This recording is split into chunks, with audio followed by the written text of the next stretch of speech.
Halo semuanya, kembali lagi sama saya Fajri Fari dengan NPM 121020627.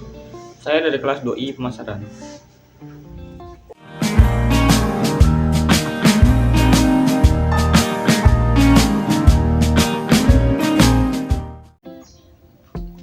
Oke, di video kali ini saya akan membahas TM15 yang bertemakan implementasi kinerja dalam manajemen SDM. Tanpa berlama-lama, langsung saja ke pembahasannya. Nah, di pembahasan pertama saya akan membahas tingkat kinerja. Di sini ada beberapa poin. Poin yang pertama, kinerja organisasi. Pencapaian hasil pada tingkat atau unit analisis organisasi. Kinerja pada tingkat organisasi ini terkait tujuan organisasi, rancangan organisasi, dan manajemen organisasi. Poin yang kedua adalah kinerja proses. Kinerja pada proses tahapan dalam menghasilkan produk atau pelayanan. Ini memengaruhi tujuan proses, rancangan proses, dan manajemen proses. Nah, pada poin yang ketiga adalah kinerja individu atau pekerjaan. Pencapaian atau efektivitas pada pegawai atau pekerjaan. Ini mempengaruhi tujuan pekerjaan, rancangan pekerjaan, dan manajemen pekerjaan, serta karakteristik individu. Menurut Rumir dan Brecht pada tahun 1995. Pembahasan selanjutnya, di sini saya akan bahas garis besar kategori arti kinerja. Menurut Bernardi pada tahun 2001 mengatakan bahwa kinerja merupakan catatan hasil yang diproduksi atau dihasilkan atas fungsi atau aktivitas selama periode waktu tertentu. Kinerja sebagai hasil, bukan karakter, sifat, dan perilaku. Selain Bernardin, ada juga menurut Richard pada tahun 2003 mengatakan bahwa kinerja sebagai hasil juga terkait dengan produktivitas dan efektivitas. Produktivitas merupakan hubungan antara jumlah barang dan jasa yang dihasilkan dengan jumlah tenaga kerja, modal, dan sumber daya yang digunakan dalam produksi itu. Kinerja merujuk pengertian sebagai perilaku merupakan seperangkat perilaku yang relevan dengan tujuan organisasi atau unit organisasi tempat bekerja. Kinerja merupakan sinonim dengan perilaku. Kinerja adalah sesuatu yang secara aktual orang kerjakan dan dapat diobservasi.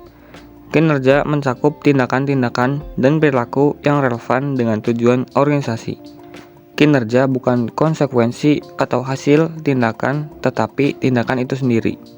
Pendekatan pengukuran kinerja. Poin yang pertama adalah pendekatan ukuran standar kinerja dalam melakukan pengukuran. Di sini ada 3 turunan. Turunan yang pertama, pendekatan personality traits, mengukur kepemimpinan, inisiatif, dan sikap. Turunan yang kedua adalah pendekatan perilaku, mengukur umpan balik, kemampuan presentasi, respons terhadap komplain pelanggan. Yang ketiga, pendekatan hasil, mengukur kemampuan produksi, menyelesaikan produk sesuai jadwal, peningkatan produksi atau jualan. Pada poin yang kedua adalah aspek pengukuran kinerja. Di sini ada 6 turunan. Yang pertama, produktivitas, yang kedua, kualitas, yang ketiga, ketepatan waktu, yang keempat, putaran waktu, yang kelima, penggunaan sumber daya, dan yang terakhir, biaya. Nah, pada poin yang ketiga adalah jenis ukuran kinerja. Ada 4 turunan. Turunan yang pertama adalah ukuran uang, mencakup pendapatan, pengeluaran, dan pengembalian. Turunan yang kedua adalah ukuran upaya atau dampak, mencakup capaian sasaran, penyelesaian proyek, tingkat pelayanan, dan kemampuan mempengaruhi.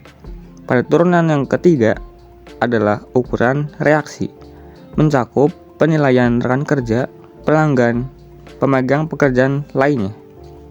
Pada turunan yang keempat atau yang terakhir adalah ukuran waktu, mencakup pelaksanaan kerja dibandingkan jadwal, batas akhir, kecepatan respons, dan jumlah sasaran.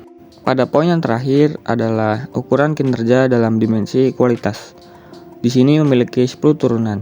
Turunan yang pertama kehandalan, yang kedua daya tanggap, yang ketiga kompetensi, yang keempat akses, yang kelima kesopanan, yang keenam komunikasi, Yang ketujuh, kejujuran. Yang kedelapan, keamanan. Yang kesembilan, pengetahuan terhadap pelanggan. Dan yang terakhir, bukti langsung. Oke, di pembahasan yang terakhir saya akan membahas unsur yang terdapat dalam kinerja. Unsur yang pertama adalah hasil-hasil fungsi pekerjaan. Selanjutnya adalah faktor-faktor yang berpengaruh terhadap prestasi kerja pegawai. Yang ketiga ada pencapaian tujuan organisasi. Yang keempat, periode waktu tertentu. Dan yang selanjutnya tidak melanggar hukum. Dan yang terakhir, sesuai dengan moral dan etika. Mungkin cukup sekian pembahasan dari saya. Kurang lebihnya mohon maaf. Jangan lupa like, komen, dan subscribe.